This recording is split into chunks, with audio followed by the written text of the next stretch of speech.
श्री सच्चिदानंद सद्गुरु साईनाथ महाराज की जय। आरती साई बाबा सौख्यदातार जीवा शरण जातले द्यावा दासा विसावा भक्ता विसावा। आरती साई बाबा जाळोनी आनंद स्वस्वरूपी राहे दंग मोक्ष जनादावी निज डोळा श्रीरंग डोळा श्रीरंग। आरती साई बाबा जया मने जैसा भाव तया दैसानुभव। गाविसी दया घना ऐसी तुझी माव तुझी माव। आरती साई बाबा तुमचे नाम ध्याता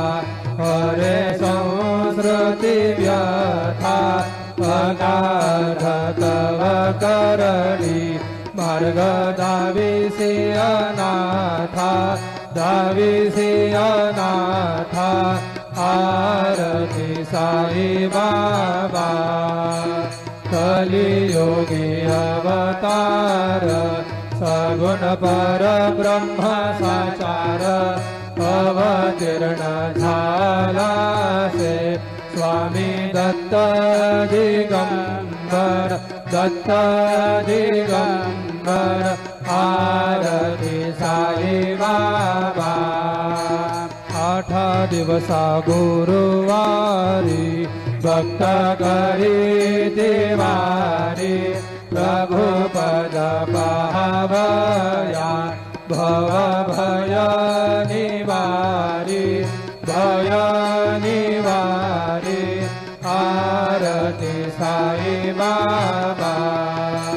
माझा निज द्रव्य ठेवा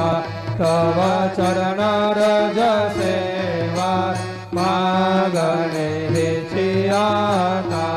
तुम्हा देवाधिदेवा देवाधिदेवा। आरती साई बाबा इच्छित दिन चातक निर्मल तोय निज सुख। पाजावे माधवाया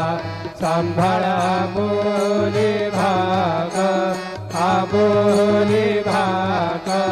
आरती साई बाबा सौख्यदातार जीवा शरणार जातारे द्यावा दासा विसावा भक्ता विसावा। आरती साई बाबा शिर्डी माझे पंढरपूर साई बाबा रमावर बाबा रमावर साई बाबा रमावर। शुद्ध भक्ती चंद्रभागा भाव पुंडलिक जागा पुंडलिक जागा भाव पुंडलिक जागा। याव याव अवघे जन करू बाबांसी वंदन साईंसी वंदन करू बाबांसी वंदन। गणू म्हणे बाबा साई धाव पाव माझे आई पाव माझे आई धाव पाव माझे आई। गले गटांगण वंदीन करण डोळ्यानी पाहिन रूप तुझे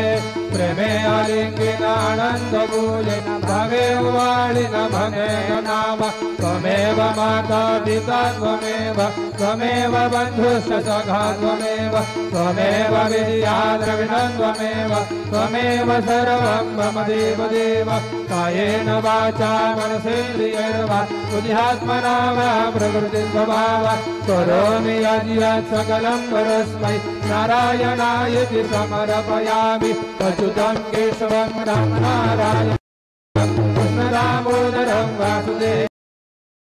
हरिं श्रीधरं माधवं गोपिकावल्लभं जानकीनायकं रामचन्द्रं भजे हरे राम राम राम हरे हरे हरे कृष्ण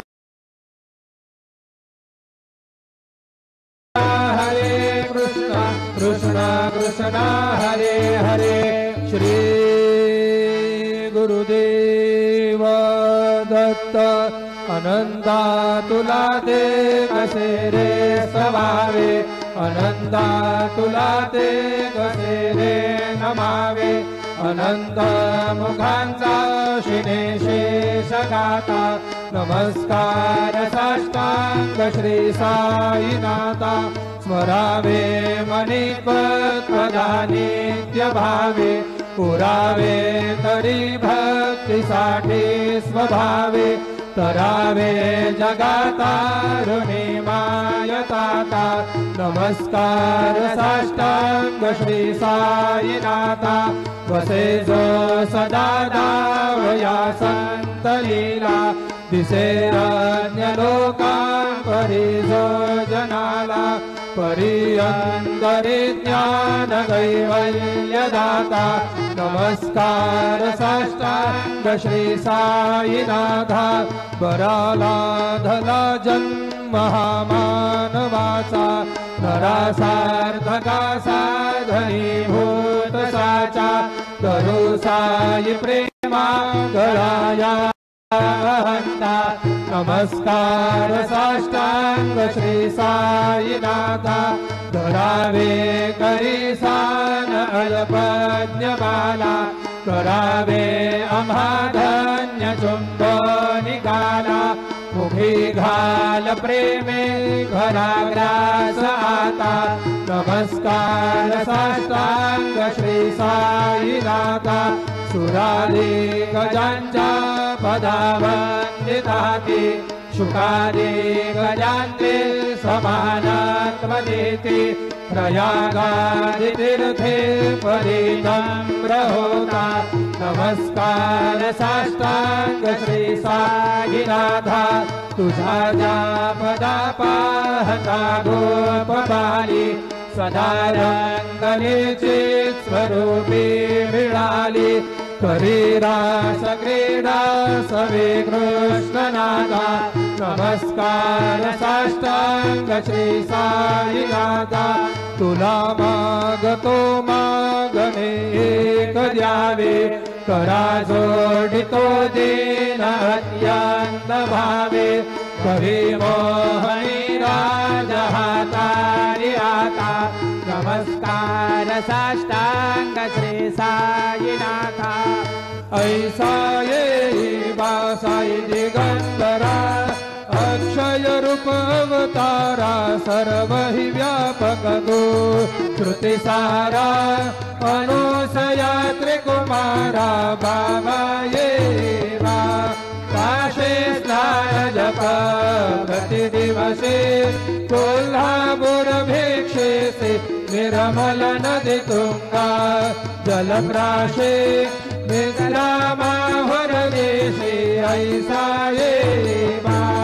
भोळे लोमत से वाम करे त्रिशूल डमरुधारे भक्ता वरद सदा सुखकारे देशिला मुक्ति चारे ऐसा येवा पायी पादुका जपमाला कमंडल मृगशाला धारण करशिवा नाग जटा मुकुट शोभतो माथा ऐसा येवा तत्पर तुझा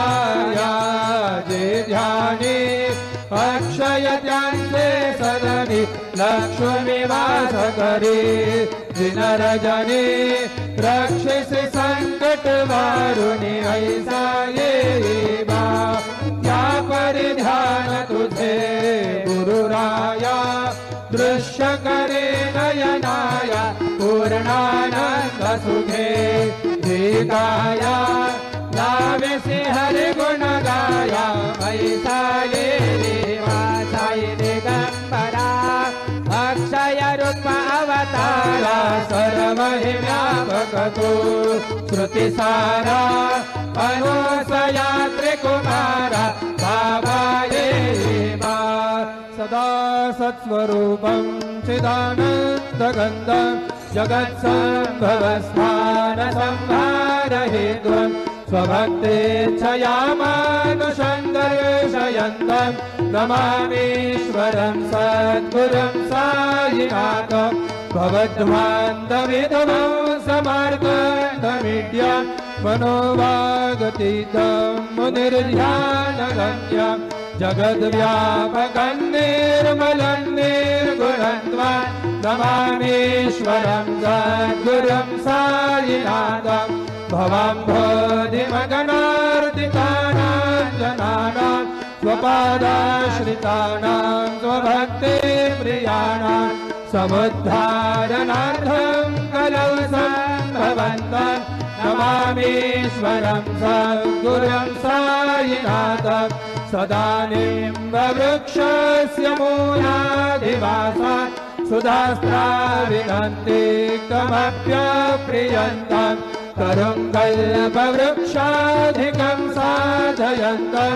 नमामीश्वरं सद्गुरुं साईनाथं सदा कल्पवृक्षस्य तस्याधिमूले भवद्भावबुद्ध्या सपर्यादिसेवा नृणां गुर्वतां भक्तिमुक्ति प्रदन्तं नमामीश्वरं सद्गुरुं साईनाथं अनेकाश्रुतादर्गलीलाविलासै समाविष्कृतेशानभास्वत्प्रभावम् अहं भावहीनं प्रसन्नात्मभावं नमामीश्वरं सद्गुरुं साईनाथं सतां विश्रमाराममेवाभिरामं सदा सज्जनैः संस्तुतं सन्नमद्धि नमोदं भक्तभद्रप्रदन्तं नमामीश्वरं सद्गुरुं साईनाथम् अजन्माद्यमेकं परब्रह्म साक्षात् स्वयं सम्भवं राममेवावतीर्णात् भवद्दर्शनात् सम्पुनीता प्रभुः नमामीश्वरं सद्गुरुं साईनाथं श्री साईश कृपानिधेऽखिल नृणां सर्वार्थसिद्धप्रद युष्मत्पादरजः प्रभावमतुलं धातापि वक्ता क्षमः सद्भक्त्या शरणं कृताञ्जलिपुट सम्प्रापितोऽस्मि प्रभो श्रीमत्साई परेजपादकमला नान्यच्छरण्यं मम साई रूपधर राघवोत्तमं भक्तकामविबुधद्रुमं प्रभो माययोपहत चित्तशुद्धये चिन्तयाम्यहमर्निशं मुदा शरत्सुधाशो प्रतिमं प्रकाश कृपातपत्रं तव साईनाथ त्वदीयपादाब्जसमाश्रितानां स्वच्छायया तापमपाकरोतु उपासनादैवत साईनाथ स्वैर्मयोपासनिनास्तुतस्त्वं रमेन्मनोन्वे तव पादयुग्मे भृङ्गो यथाब्जे मकरन्दलुब्धः अनेकजन्मार्जितपापसंशयो भवेद्भवत्पादसरोजदर्शनात् क्षमस्व सर्वानपराधपुण्यकान् प्रसीद साई सद्गुरुदयानिधे श्री साईनाथ चरणामृतबोधचित्तास् तत्पादसेवनरता सततञ्जभक्त्या संसारजन्यदुरितौधवैर्गतास्ते कैवल्यधाम परमं समवाप्नुवन्ति स्तोत्रमेतत्पठे भक्त्या यो नरस्तन्मना सदा सद्गुरो साईनाथस्य कृपापात्रं भवेत् ध्रुवम् रुसो मम प्रियाम्बिका मजवरे पिता हि रुसो मम प्रियाङ्गना प्रियसुतात्मजा हि रुसो भगिनी बन्धु हि श्वशुरसासुबायि रुसो दत्त गुरु साई मजवरी कहि कुसन सुनबायित्या मजन भ्रातृजाया कुसो न प्रिय सोयरे प्रिय सगे न त्यागी कुसो सुरदना सखा स्वजनना प्रबन्धु कुसो परीन गुरु साई मजवरी कहि कुसन बला मूले तरुण वृद्धहीना कुसो न गुरुधाकुटे भजन थोरसाने कुसो न च भले बुरे सुजन साधुहीना कुसो परीन गुरु साई मजवरी कहि रुस चतुर तत्त्ववित् विबुध प्राज्ञानी रुसो हि विदुषी स्त्रिया कुशल पंडिता हि रुस महीपति यति भजगतापसी हि रुसो दत्त गुरु साई मजवरी कहि रुस कवि ऋषि मुनि सिद्ध योगी रुसो हि गृह देवता निगुल ग्राम देवी रुसो खल पिशाच हि मलिन डाकिनी रुसो दत्त गुरु साई मजवरी कहि रुसो मृग खग कृमि अखिल जीव जन्तु रुसो विटप प्रस्तरा अचल अपगाब्धि रुसो खपवनाग्निवान् पवनि पञ्चतत्त्वे रुसो दत्त गुरु साई मजवरी कहि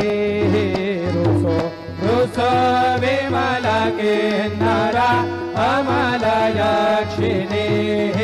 रुसो शशि खगादि गगनि तारकाहि रुसो अमर राज हि अदय धर्मराजा रुसो दत्त गुरु साई मजवरी कहि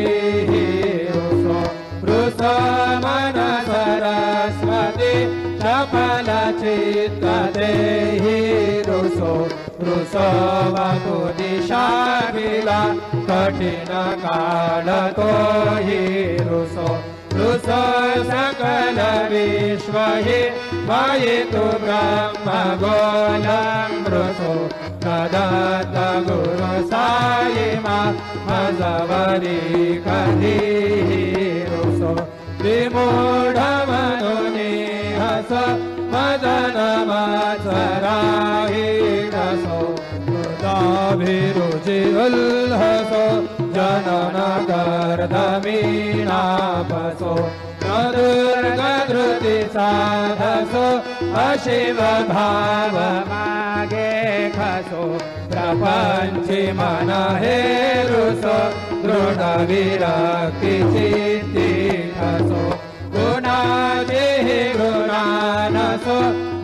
स्पृहा कशाची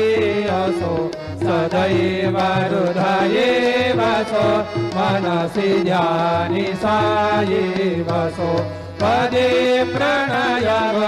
रसो निखिल दृश्य बाबादिसो दत्त गुरु साई मा उपरि याचने लारुसो हरि ओम यज्ञेन यज्ञमय जन्त देवास्तानि धर्माणि प्रथमान्यासन्न ते हनागन् महिमानस्य जन्त यत्र पूर्वे साध्या सन्ति देवाः ओम राजाधिराज यप्रथय्य साहिने नमो वयं वै श्रवणाय कुर्महे समे कामान् कामकामाय मह्यं कामेश्वरो वै श्रवणो दधातु कुबेराय वै श्रवणाय महाराजाय नमः ओम स्वस्ति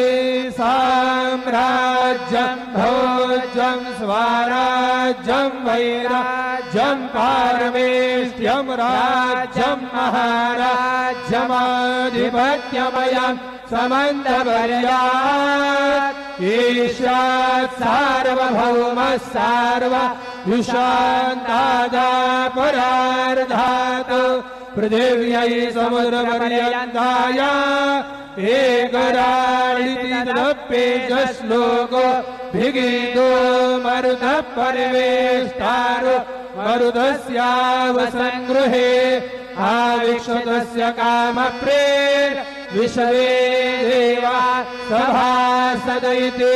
श्रीनारायण वासुदेव सच्चिदानंद सद्गुरु साईनाथ महाराज के जय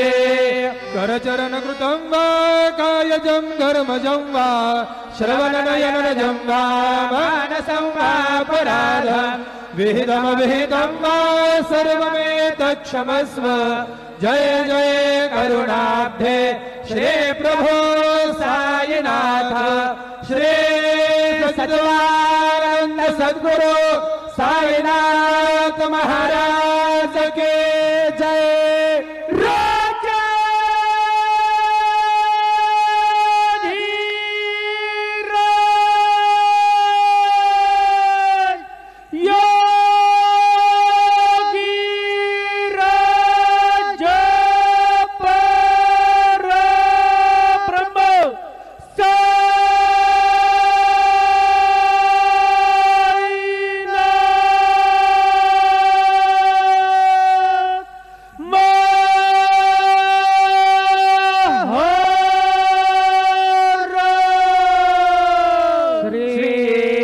सच्चिदानंद सद्गुरु साईनाथ महाराज की जय।